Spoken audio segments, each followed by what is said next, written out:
ఓం నమో శ్రీ వెంకటేశాయ. ఆంధ్రప్రదేశ్లోని శ్రీ సత్యసాయి జిల్లా హిందూపురంలో కొలువైన అతి పురాతన సుమారు 640 సంవత్సరాల క్రితం వెలసిన శ్రీ పేట వెంకటరమణ స్వామి వారి దేవాలయంలో మాఘశుద్ధ పౌర్ణమి నాడు స్వామివారికి బ్రహ్మరథోత్సవం నిర్వహించబడుతుంది.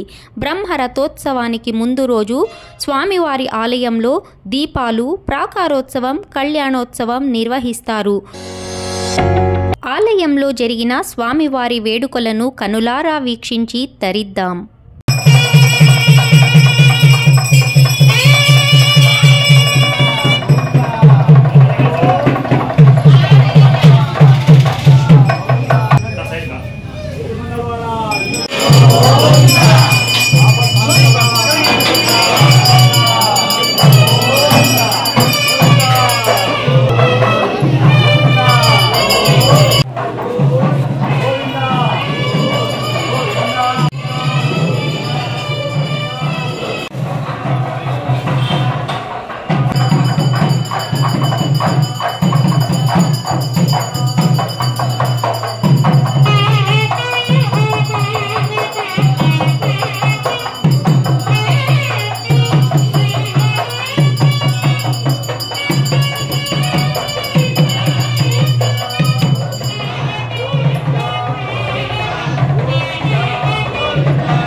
ఈ అవనిపై వెలిసిన ప్రతి ఆలయానికి ఒక చరిత్ర నిక్షిప్తం.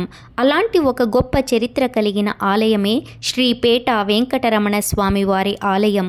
ఒకప్పుడు ఈ ప్రాంతాన్ని పరిపాలించిన మరాఠా రాజు హిందోజీరావు గారి పేరు మీదుగా ఈ ప్రాంతానికి హిందూపురం అనే పేరు వచ్చింది.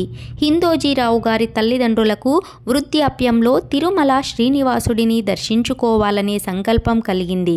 కానీ వారి వయస్సు దర్శన ప్రయాణానికి సహకరించకపోవడంతో భక్తితో వారు వెంకటరమణుడిని ప్రార్థించగా భక్తిభావం నిండిన భక్తుల చెంతనే భగవంతుడు అనడానికి నిదర్శనంగా వృద్ధ తల్లిదండ్రుల కోరిక కోసం హిందూపురంలోనే ఆలయాన్ని నిర్మింపచేయాలని స్వామివారు ఆదేశించారని స్థల పురాణం. ఈ విధంగా తల్లిదండ్రుల కోసం హిందోజీరావు గారు శ్రీదేవి భూదేవి సహితుడైన శ్రీ వెంకటరమణుడి ఆలయాన్ని నిర్మింపచేశారు.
श्रीनिवासं कुंदी सुधा पालनं कंसच्छेदन गौरवादिनं భాగవతం పురాణ కథితం శ్రీకృష్ణ లీలామృతం